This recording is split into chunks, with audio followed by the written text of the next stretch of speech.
did this Navy, which had performed so well in World War II, just less than a year later, rose in uprising? 45 आपका war खत्म होता है और 46 February में uprising होता है. Now, some of the reasons, you see, the Indians saw in the war that they were not inferior to anyone. They had performed well and there were expectations that they would be treated well. There was, of course, the political cauldron of INA, political ferment, but they could now no longer stand British discrimination. They could no longer... That was the reason? I've read a little bit that was the trigger point. It was the trigger point. It was the trigger point. What was happening? So there were a variety of factors. One were the immediate factors about bad food, about the fact that they had been recruited with great amount of promises of a bright life, but now they were being demobilized and told to leave because suddenly the authorities decided that 30,000 se strength of Navy will come down to 10,000 or 11,000, 1/3, So people were being laid off, and that laying off was also not done properly. So restive people in overcrowded spaces. So there were certainly immediate triggers: bad food, bad treatment, lots of racial discrimination by the British, who after the war reverted back to being, kind of bada sahab. Use and throw, basically. Use and throw. So they were seeing that. But now, having performed well in war, they said, why should we stand this? And naval sailors tended to be a little bit more educated and things like that. Particularly those who started the revolt in, Mumbai in HMS Talwar.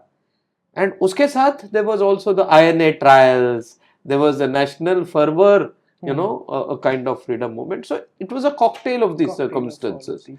And that led to this 20,000, almost 100 ships plus establishment, and 20,000 sailors rose in revolt. There's almost more than two-thirds of the Navy.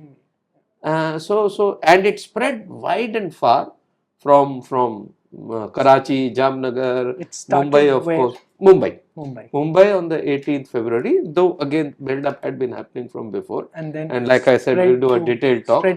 It spread to all the naval stations, from Karachi to Jamnagar to Kochi to Visakhapatnam to Kolkata, all over. Both sides. But it also, Port Blair, but it also spread amongst non-Navy people, civilians. It spread in Karachi, it spread in Bombay, Tiruchirappalli, lots of other places where people came out. And Rahul, the statistics of those who died, Mumbaikars came out in a huge way. Mill hands, dockyard workers, students, 400 ke aspas people of Mumbai, not the Navy, died in support of the uprising. Okay, about 1,500 casualties. This is more or less the same because people rose in fervor and the British responded very strongly. This number is the same as Jallianwala Bagh. Oh, wow. Okay. And we remember Jallianwala Bagh. We must. But this has been completely sort of forgotten. What happened? What happened in, say, Mumbai, the 400 people? They came out in huge revolt. Again, the sailors rose in revolt on the 22nd Feb, I think. On the 22nd, people came out in huge numbers in support of the Navy. Okay.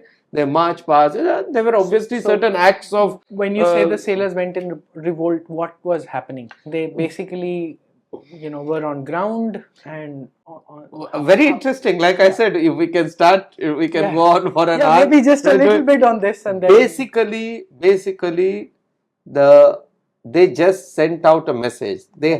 It began in HMS Talwar, which was the Navy's communication training school. So it also had communication facilities. So they used the communication facilities to spread it all around. All the sailors were energized. In many of the ships, the sailors took over the ship and locked most of the British officers in compartments and all and said, "You'll not come out." The British flag was brought down and the Congress plus Muslim League flag was raised, and later in some places the communist flag was raised. Their basic idea was to show hum sab saath mein hai. The ammunition depot on Butcher Island was captured. And almost all the ships and establishment, I said, if you combine them, close to 100 of them rose in revolt, saying They said this is a strike, we will not work till our demands are met. But the demands were also political in a sense. Free the INA people under trial, remove our people who are, British forces who are in Indonesia, British forces meaning Indian forces who are operating there. So they were also talking a political language, So there was a series of demands and it spread like wildfire. Those 4 or 5 days, it is like the sailors had taken over the navy and they had captured the popular imagination, It is popular amongst the right-wing narrative, if you like, in the last 10 years or odd, that it was the Indian Navy and this uprising that basically caused the British to leave immediately in a hurry. You think? See, I have written an article on this.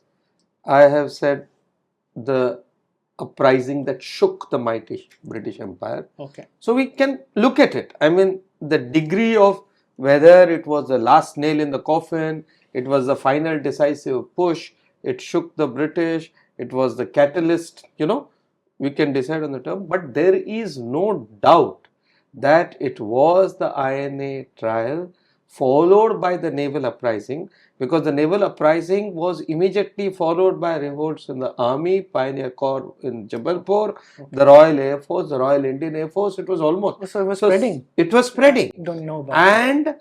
Now the British realized, you see, you can rule over people when you have the coercive elements of the state. And the coercive elements of state are the armed forces. Moment they are no longer with you, the British realized. So there is no doubt.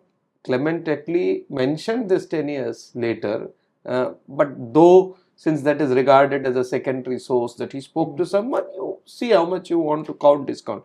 But I think a lot of latter day historical thought would suggest that the Indian naval uprising, that is why instead of mutiny, the Navy now calls it uprising as having contributed to our freedom struggle. Got it. Okay, was that last push that sent the British.